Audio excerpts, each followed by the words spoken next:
অস্থায়ী চুক্তিভিত্তিক কর্মচারীদের জন্য খুবই গুরুত্বপূর্ণ একটি আপডেট উঠে এসেছে। সেই আপডেটটি আমি আপনাদের সাথে শেয়ার করছি। তো আপডেটটি শুরু করার আগে আপনাদের কাছে ছোট্ট একটি রিকোয়েস্ট যে আপনারা যদি এই চ্যানেলের প্রথম দর্শক হয়ে থাকেন অবশ্যই চ্যানেলটি সাবস্ক্রাইব করে নোটিফিকেশন বেলটি অন করে রাখবেন এরকম লেটেস্ট আপডেট ভিডিও সবার আগে পাওয়ার জন্য। আর অলরেডি যারা চ্যানেলটি সাবস্ক্রাইব করে রেখেছেন তাদেরকে জানাই অসংখ্য ধন্যবাদ। তো বন্ধুরা, অস্থায়ী চুক্তিভিত্তিক কর্মচারী আইসিডিএস, আশা, সিভিক, ভিআরপি, আইসিটি, পৌরসভা, মাদ্রাসা, প্যারা টিচার, এসএসকে, এমএসকে থেকে শুরু করে সমস্ত সেক্টরের অস্থায়ী চুক্তিভিত্তিক কর্মচারীদের জন্য কিন্তু উঠে এসেছে নতুন একটি খবর। তো এই খবরটি আমি আপনাদের সাথে শেয়ার করতে যাচ্ছি। তো চলুন রাজ্য সরকারের তরফ থেকে কি আপডেট প্রকাশ করেছে চুক্তিভিত্তিক কর্মচারীদের জন্য।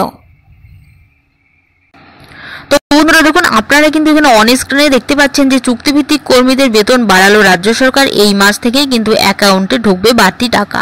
অর্থাৎ চুক্তিভিত্তিক কর্মচারীদের জন্য কিন্তু রাজ্য সরকারের তরফ থেকে সরাসরি নবান্ন থেকে কিন্তু তাদের জন্য একটি আপডেট প্রকাশ করেছে, বিজ্ঞপ্তি প্রকাশ করেছে রাজ্য সরকার, এবং এই মাস থেকেই কিন্তু তাদের অ্যাকাউন্টে এই বেতন বৃদ্ধির টাকা ঢুকতে চলেছে।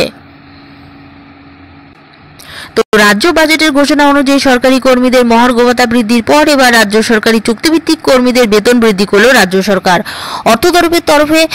অর্থ দপ্তরের তরফে এই মর্মে নতুন বিজ্ঞপ্তি জারি করা হয়েছে। নতুন এই বিজ্ঞপ্তি অনুযায়ী রাজ্য সরকারের চতুর্থ শ্রেণীর অর্থাৎ গ্রুপ ডি চুক্তিভিত্তিক কর্মীদের পারিশ্রমিক বৃদ্ধি করা হয়েছে।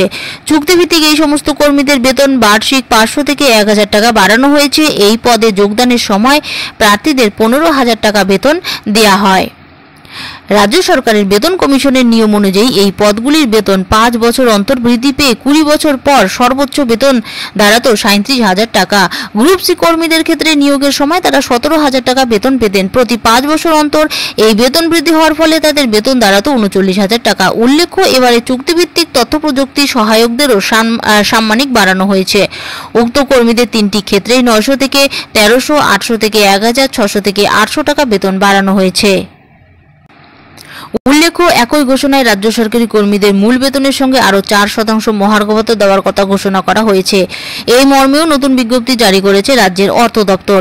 4% মহার্ঘ ভাতা বৃদ্ধি পাওয়ার পর বর্তমানে রাজ্য সরকারি কর্মীরা মূল বেতনের উপর মোট 14% হারে মহার্ঘ ভাতা পাবেন। সভাপতি বেতন বৃদ্ধির পর খুশি রাজ্যে চুক্তিভিত্তিক সরকারি কর্মীরা। তবে স্থায়ী কর্মীদের মহার্ঘ ভাতা নিয়ে এখনও নিজেদের অবস্থানে অনড় আছেন সংগ্রামী যৌথ মঞ্চের আন্দোলনকারীরা। তো বন্ধুরা, চুক্তিভিত্তিক কর্মীদের জন্য আজকের আপডেটটি এই পর্যন্ত। এই আপডেটটি যদি আপনাদের ভালো লেগে থাকে অবশ্যই একটি লাইক দিয়ে চ্যানেলটি সাবস্ক্রাইব করে পাশে থাকবেন। ধন্যবাদ।